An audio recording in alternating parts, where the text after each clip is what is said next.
जय श्री कृष्ण दोस्तों, आपका स्वागत है आपके अपने चैनल मैं स्पिरिचुअल मन में, जो कि बहुत ही अच्छी जगह है अपने अंदर पॉजिटिव वाइब्स भरने के लिए, जहां कथाएं केवल सुनाई नहीं जाती बल्कि इनमें छिपा जीवन का सार भी उजागर होता है।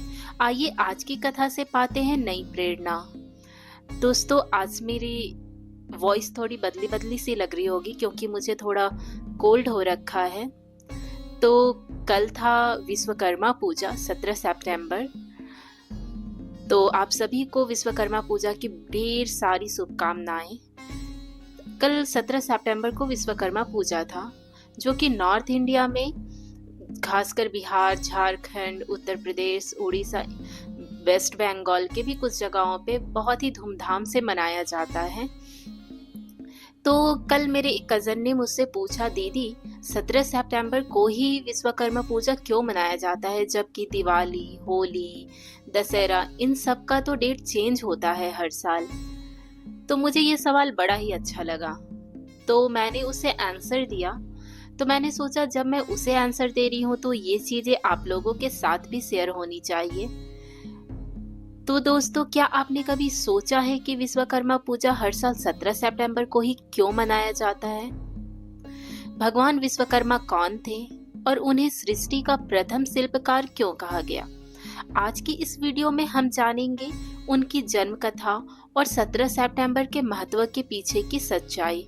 तो आइए शुरुआत करते हैं। हिंदू धर्म के प्राचीन ग्रंथों में भगवान विश्वकर्मा को देवताओं का वास्तुकार और सृष्टि के शिल्पकार के रूप में वर्णित किया गया है। कहा जाता है कि जब ब्रह्मा जी ने सृष्टि की रचना की और तब उन्हें विचार आया कि कोई ऐसा होना चाहिए जो बहुत ही भव्य चीजों का निर्माण कर सके। तब उन्होंने अपने दिव्य शक्तियों से एक अद्वितीय देवता की सृष्टि की। वही थे भगवान विश्वकर्मा। इन्हें दिव्य शिल्पकार माना गया, जिन्होंने असंभव को भी संभव कर दिखाया। उनकी अद्भुत रचनाएं हैं स्वर्गलोक का इंद्रप्रस्थ महल। कहा जाता है भगवान शिव का त्रिशूल भी बाबा विश्वकर्मा ने ही बनाया है।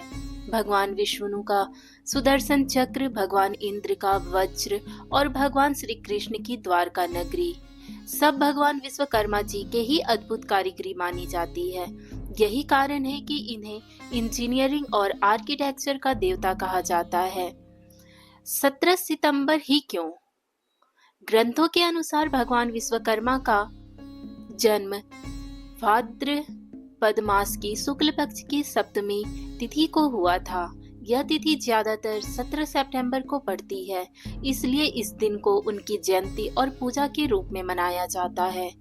इसके साथ ही इस दिन सूर्य देव कन्या राशि में प्रवेश करते हैं। इस योग को भी विश्वकर्मा पूजा से जुड़ा माना जाता है। विश्वकर्मा जयंती पर लोग अपने कारखानों, औजारों, मशीनों, गाड़ियों और कार्यस्थलों की पूजा करते हैं। और विश्वकर्मा भगवान लोहार और बढ़ई के भी कुल देवता माने गए हैं। विश्वकर्मा पूजा लोहार और बढ़ई के लिए सबसे बड़ी पूजा मानी जाती है। मान्यता है कि इस दिन भगवान विश्वकर्मा का आशीर्वाद लेने से कामकाज में तरक्की, सुरक्षा और समृद्धि बनी रहती है। कारीगर, इंजीनियर, आर्किटेक्ट और मशीनों से जुड़े लोग इस पर्व को बड़े उत्साह से मनाते हैं। तामसिक चीजों से दूरी बनाकर भगवान विश्वकर्मा का आशीर्वाद लेने से जीवन में सुख, समृद्धि और सुरक्षा मिलती है। यानी इस दिन मांस मदिरा का सेवन करना मान्यताओं के अनुसार शुभ नहीं माना गया है। यह आपके कामकाज व जीवन में रुकावट पैदा कर सकते हैं। मैं आपको इसके पीछे के कारण और संभावित दुष्परिणाम विस्तार में बता रही हूँ। शास्त्रीय दृष्टिकोण से सतत्व गुण का दिन होता है। यह दिन भगवान विश्वकर्मा की उपासना और शुद्धता का प्रतीक है। मांस मदिरा रजोगुण और तमोगुण बढ़ाते हैं, जिससे पूजा का प्रभाव कम हो जाता है। दूसरा है देवताओं का अपमान करना। मान्यता है कि इस दिन तामसिक भोजन करने से भगवान विश्वकर्मा और सूर्यदेव नाराज हो जाते हैं। पूजा और आशीर्वाद का फल अधूरा रह जाता है, जो कि आपके बच्चों और परिवार पर भी पड़ता है। इसके संभावित दुष्परिणाम भी होते हैं। मान्यताओं के अनुसार कार्यक्षेत्र और व्यवसाय में रुकावटें आ सकती हैं। मशीन, औजार या वाहन में अचानक तकनीकी खराबी या दुर्घटना हो सकती है। धन हानि और काम में मन ना लगने जैसी समस्याएं हो सकती है। मानसिक रूप से चिड़चिड़ापन और असंतुलन बढ़ सकता है। घर परिवार में कलह या तनाव की संभावना रहती है। इस दिन सात्विक भोजन करें। फल, दूध, खीर, पूड़ी, हलवा, दाल, चावल। देखिए, सात्विक भोजन में भी बहुत सारी वैरायटीज होती हैं। मशीनों, औजारों और गाड़ियों को साफ करके उनकी पूजा करें। पूजा के बाद प्रसाद बांटें और दान करें। दोस्तों, साल में कुछ ही हिंदूज के विशेष डेज होते हैं जिसमें आप भगवान की रिस्पेक्ट जरूर करें। ये अपनी चॉइस होती है कि आप मांस मदिरा का सेवन कर रहे हैं या नहीं कर रहे, लेकिन इससे आप भगवान का डिसरिस्पेक्ट भी हो रहा है इनडायरेक्टली। आज आपको समझ में नहीं आएगा, लेकिन जब कभी कुछ भी होता है वो अपने भाग्य से ही जुड़ा होता है, जो कि हमें उस बुरे टाइम में याद नहीं आता कि हमने क्या किया था। तो मेरी आपसे यही रिक्वेस्ट है कि अपना मन साफ रखें। चाहे अन्य दिन आप कुछ भी करें, लेकिन जब भी किसी भगवान का विशेष दिन हो तो आप उनकी रिस्पेक्ट जरूर करें। इस दिन सात्विक भोजन करने से आपका कुछ नहीं घटेगा। ये साइंटिफिक रीजन भी है कि आप डिटॉक्स भी होते हो। तो तामसिक चीजों से दूरी बनाकर भगवान विश्वकर्मा का आशीर्वाद लेने से जीवन में सुख, समृद्धि और सुरक्षा मिलती है दोस्तों। यानी इस दिन मांस मदिरा का सेवन करना मान्यताओं के अनुसार शुभ नहीं है। यह आपके कामकाज व जीवन में रुकावट पैदा कर सकते हैं। दोस्तों, इस प्रकार हर साल 17 सितंबर को विश्वकर्मा पूजा इसलिए मनाई जाती है क्योंकि यह दिन भगवान विश्वकर्मा के जन्म उत्सव का प्रतीक है। उन्होंने देवताओं और सृष्टि के लिए जो अद्भुत कारीगरी की है वह आज भी हम सब के लिए प्रेरणा है और हमें उनका धन्यवाद करना चाहिए।